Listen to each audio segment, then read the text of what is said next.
ये कहानी है देश के साथ गद्दारी की। ये कहानी है कांग्रेस के झूठ की फैक्ट्री की। वोट चोरी, वोट चोरी, वोट चोरी, वोट की चोरी, वोट चोरी। ये कहानी है आजाद भारत में नेहरू गांधी खानदान के द्वारा लूट की। और ये कहानी है सच्चाई को छिपाने की।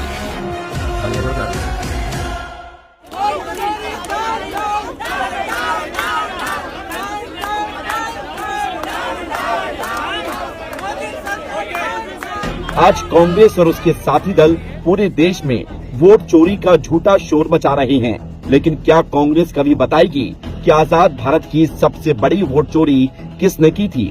ये कोई आम चुनाव की चोरी नहीं थी, ये उस पल की चोरी थी जब देश को अपना पहला प्रधानमंत्री मिलने वाला था। उस ऐतिहासिक प्रक्रिया में मतदान हुआ और सरदार वल्लभ भाई पटेल को 28 वोट मिले। वहीं दूसरी तरफ जवाहरलाल नेहरू को मात्र 2 वोट मिले। कांग्रेस ने फिर भी नेहरू को जबरन प्रधानमंत्री बना दिया। अब सवाल सीधा है, जब ज्यादा वोट पटेल के थे तो कुर्सी नेहरू को क्यों मिली? क्योंकि कांग्रेस की राजनीति आज की नहीं है। शुरुआत से ही उनका एक ही सपना रहा है कि भारत नेहरू गांधी परिवार का जागीर बने और देशवासी सिर्फ आदेश मानने वाले सेवक बने रहें। यही वो पल था जब आजादी के साथ ही लोकतंत्र से धोखा किया गया। यही वो दिन था जब संविधान से पहले संविधान का अपमान किया गया। इन्हीं करतूतों पर लगाम लगाने के लिए देश के संविधान ने एक सुरक्षा कवच बनाया था, मतदाता पुनरीक्षण अभियान यानी SIR। आजादी से लेकर आज तक देश में 12 बार ये प्रक्रिया हुई ताकि यह तय हो सके कि देश की सत्ता तय करने वाला हर वोट देश के वास्तविक नागरिक का ही हो। ये लोकतंत्र की शुद्धता का सवाल है और 1952 से लेकर आज तक हर पार्टी ने इसका समर्थन किया। और आज जब देश संविधान के मानकों पर चल रहा है तो फिर से कांग्रेसियों को बेचैनी होने लगी है, क्योंकि लोकतंत्र की शुद्धता कांग्रेस कभी स्वीकार नहीं कर सकती। इसलिए आज SIR का विरोध कर रही है। क्या उनके वोट बैंक में घुसपैठिए शामिल हैं या वो देश के लोगों का अधिकार घुसपैठियों में बांटने की साजिश रच रहे हैं? सच्चाई तो यह है, यही लोग पूरे देश में मिथ वर्सेस फैक्ट का झूठा नाटक रचकर भ्रम फैला रहे हैं। अब इनकी पोल देश में पूरी तरह से खुल चुकी है। हर जगह इनके झूठे प्रोपेगेंडा को देश की जनता समझने लगी है। जब राहुल गांधी ने वोट चोरी के भ्रम को लेकर पूरे देश में एक यात्रा निकाली ताकि देश की जनता भ्रमित हो सके और उनके झूठे नैरेटिव का शिकार हो सके, मगर जनता ने आज उनके भ्रम को ही दूर कर दिया और जिन झूठे आरोपों का राहुल गांधी ढोल पीट रहे थे, उन्हीं लोगों ने राहुल के झूठ की राजनीति की दुकान को बंद कर दिया। हमारा नाम है रंजू देवी, नौहट्टा प्रखंड से आया हूँ, चफला गांव से। पति के नाम है सुधीर राम। हमारे वोटर लिस्ट में हमारे घर के परिवार के 6 गो के नाम कट गया है।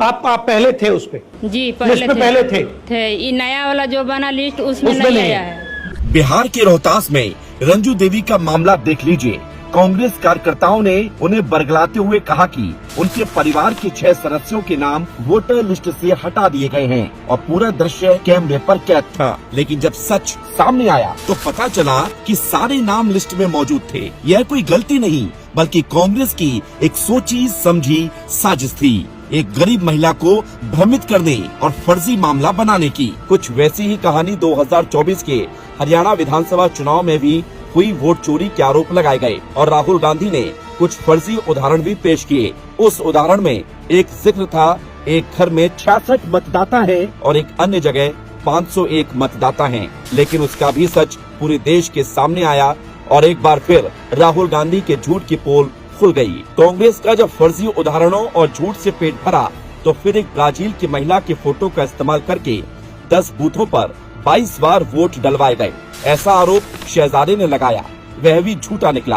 आज पूरा देश देख चुका है कि कांग्रेस फोटोशॉप और प्रोपेगेंडा को सच बनाकर बेचने की कला में माहिर है, लेकिन जनता अब ये खेल समझ चुकी है। पूनम वाइफ ऑफ सोनू है, ये हमारे गांव की लेडीज है। ये इसका पति है सोनू, वो यहीं की है और ये इसकी आईडी जो है पिक ये इसका है जी। ये ओरिजिनल लेडीज है और यहीं की वाइफ है। ये यहीं पे मतदान करती है जी हर साल। लेकिन इसमें तो साफ तौर पे चेहरा दिख रहा है। बिल्कुल जी, ये सच्चाई यही है। वो जो लोग कह रहे हैं वो झूठी बातें हैं। असली पूनम एपिक नंबर यही, सोनू वाइफ ऑफ यही है, अकबरपुर अरोटा गांव, डिस्ट्रिक्ट सोनीपत। और अपने सीनियर सेकेंडरी स्कूल हमारे गांव में इसका पोलिंग बूथ है, यहाँ पे पोलिंग करती है। अब इनके झूठ का पुलिंदा सारी हदें पार कर चुका है। रंजू देवी के नाम पर फर्जी नाम कटने का झूठ, ब्राजील के महिला की फोटोशॉप कर फर्जी वोटर बनाने का झूठ, महाराष्ट्र विधानसभा में 85 सीटों का झूठ और ज्यादातर सीटें खुद विपक्ष ने जीती, जहां चुप्पी साधे बैठे रहे और जहां भाजपा को जन विश्वास मिला वहां बवाल काटते रहे। आज कांग्रेस सिर्फ देशवासियों को गुमराह करने के लिए सुनियोजित झूठ का अभियान चला रही है। फिर आता है इन कांग्रेसियों का सबसे बड़ा आरोप निष्पक्ष मध्यस्थ यानी चुनाव आयोग को हटाने का। लेकिन क्या आप जानते हैं 1951 से 2023 तक यानी 72 साल तक चुनाव आयुक्तों की नियुक्ति पर सत्तारूढ़ पार्टी का 100% नियंत्रण था। कोई विपक्षी नेता या कोई समिति की व्यवस्था नहीं थी और इसी कारण कांग्रेस ने दशकों तक सरकारी तंत्रों का प्रत्यक्ष फायदा उठाया और 2023 में मोदी सरकार ने इस एकाधिकार की शक्ति को तोड़कर विपक्ष के नेता को भी इस प्रक्रिया का हिस्सा बनाया है। दरअसल जिस सिस्टम से एक परिवार ने 7 दशकों तक मलाई खाई हो, उस सिस्टम में पारदर्शिता लाई जाए तो उस खानदान में हलचल होना वाजिब है। अब सिलसिलेवार बात करते हैं राहुल गांधी की उन मनगढ़ंत कहानियों की, एक के बाद एक ध्वस्त होते गए। झूठ नंबर 1, महाराष्ट्र में वोटर लिस्ट हेराफेरी का झूठ। राहुल गांधी ने वोटर लिस्ट में हेराफेरी का आरोप लगाया, लेकिन चुनाव आयोग ने स्पष्ट किया कि पूरी प्रक्रिया में 97,000 बूथ अधिकारी और 1,03,000 बूथ एजेंट शामिल थे। और हैरान कर देने वाला सच है कि इनमें से 27,099 एजेंट खुद कांग्रेस के द्वारा नियुक्त किए गए थे। क्या आरोप लगाने से पहले राहुल गांधी को अपनी ही पार्टी के इन एजेंटों से सवाल नहीं करना चाहिए था? झूठ नंबर 2, महाराष्ट्र 85 सीटों का झूठा नैरेटिव। सबसे बड़ा झूठ था 85 सीटों पर मतदाता बढ़े और ज्यादातर भाजपा ने सीटें जीती हैं। यह आरोप पूरी तरह झूठा साबित हुआ। सच्चाई थी इनमें से 53 सीटें विपक्षी पार्टियों ने जीती और सिर्फ 32 एनडीए ने जीती।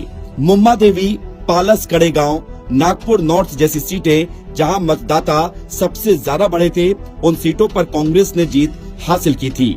अगर भाजपा ने हेराफेरी की तो क्या उसने जानबूझकर 53 सीटें विपक्ष को जीतने दी? मुम्मा देवी मतदाता बढ़े 5,730, कांग्रेस जीती 36,566 वोटों से। पालस कड़ेगांव मतदाता बढ़े 8,291, कांग्रेस जीती 30,064 वोटों से। नागपुर नॉर्थ मतदाता बढ़े 23,421, कांग्रेस जीती 28,467 वोटों से। धारावी मतदाता बढ़े 8,653, कांग्रेस जीती 23,459 वोटों से। झूठ नंबर 3, लोकसभा और विधानसभा नतीजों को मिलाने की साजिश। राहुल गांधी ने लोकसभा और विधानसभा के नतीजों को मिलाकर एक भ्रामक तुलना पेश की और कहा कि भाजपा ने विधानसभा में 89% सीटें जीती, लेकिन लोकसभा में सिर्फ 32%। ये कैसे हुआ? जबकि 2019 में उड़ीसा के चुनाव इसका पुख्ता उदाहरण है। एक ही दिन में हुए चुनावों में भाजपा को लोकसभा में 38% सीटें मिली, लेकिन विधानसभा में सिर्फ 15.6% सीटें मिली। मतलब शहजादे का और भ्रामक तथ्य का पर्दाफाश हुआ।